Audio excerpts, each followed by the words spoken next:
আসিয়ার পরিবারে নেই ঈদ আনন্দ, কাঁদছে পরিবার।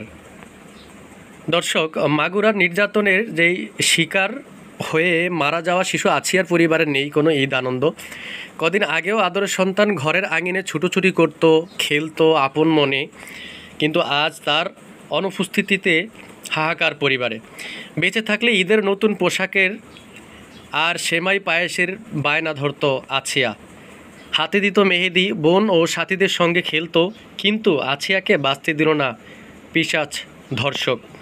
সবাই যখন ঈদ আনন্দে মেতে আছে, তখন শ্রীপুরে জারিয়া গ্রামে আছিয়ার বাড়িতে চলছে শোকের মাতম। মেয়ের কবরের দিকে তাকিয়ে শুধুই কাঁদছেন আছিয়ার মা আয়েশা আক্তার। কান্না জড়িত কণ্ঠে আছিয়ার মা বললেন, যে পরিবারের একটা বাচ্চা এভাবে চলে যায়, সেই পরিবারে আর কিসের ঈদ? সেই পরিবারের মা বাবা কি কোনোদিন ঈদ করতে পারে? আমি মা হয়ে কিভাবে ঈদ আনন্দ মাতব? ঈদের দিন আছিয়ার প্রিয় খাবার ছিল খিচুড়ি। এখন খিচুড়ি খাওয়ার মানুষ কই আমার? প্রতিবেশীরা জানান, আছিয়ার পরিবার গরিব। মেয়ের শোকে ঈদ আনন্দ মাটি পরিবারটির। আছিয়ার মায়ের কান্না থামছেই না। মেয়েটি মারা যাওয়ার পর শোকে তার বাবাও অসুস্থ হয়ে পড়েছেন। চিকিৎসার জন্য ঢাকায় নেওয়া হয়েছে তাকে। প্রতিবেশীরাই তার খোঁজখবর রাখছেন। বড় বোন হামিদা বলেন, চাঁদ রাতে আছিয়ার 2 হাত মেহেদি রঙে রাঙিয়ে দিতাম।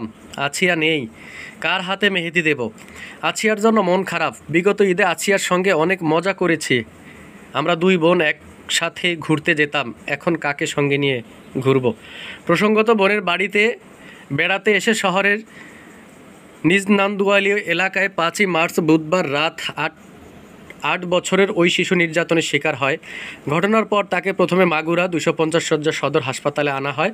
পরে অবস্থার অবনতি হলে ফরিদপুর মেডিকেল কলেজ হাসপাতালে পাঠানো হয়।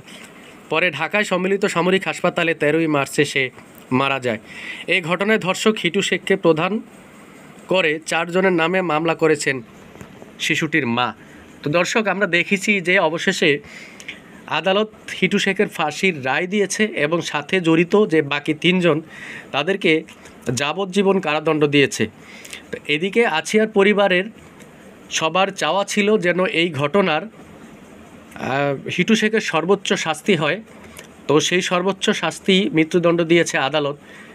তো আমরা দেখেছি যে এই ঈদে আছিয়ার বাড়িতেও কিন্তু ঈদ আনন্দ করতে পারেনি আছিয়ার পরিবারের লোকজন।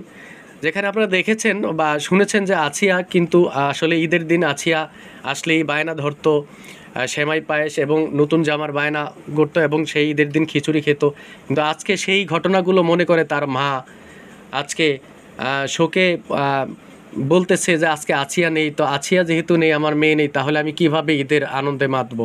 তো দর্শক, এই আছিয়ার পরিবারের পাশে বিভিন্ন সংস্থা এবং আমরা যেটা দেখেছি যে প্রতিবেশী এবং চলচ্চিত্র জগতের অনেকেই অভিনেতারা কিন্তু সেখানে আছিয়ার পরিবারের পাশে দাঁড়িয়েছেন এবং আছিয়ার যে স্বপ্ন ছিল একটি বাড়ির, সেই বাড়িটিও করে দিয়েছে আছিয়ার পরিবারের। কিন্তু কি করার, আসলে পরিবারের লোকজন তো আছিয়ার জন্য একটু খারাপ লাগবেই। তো সেটাই আমরা দেখেছি আজকের ভিডিওতে। তো দর্শক, আপনাদের মূল্যবান মন্তব্য কমেন্ট করে আপনারা এই ভিডিওতে জানাবেন আছিয়ার পরিবারের নিয়ে, যদি আপনার কোনো মন্তব্য থাকে।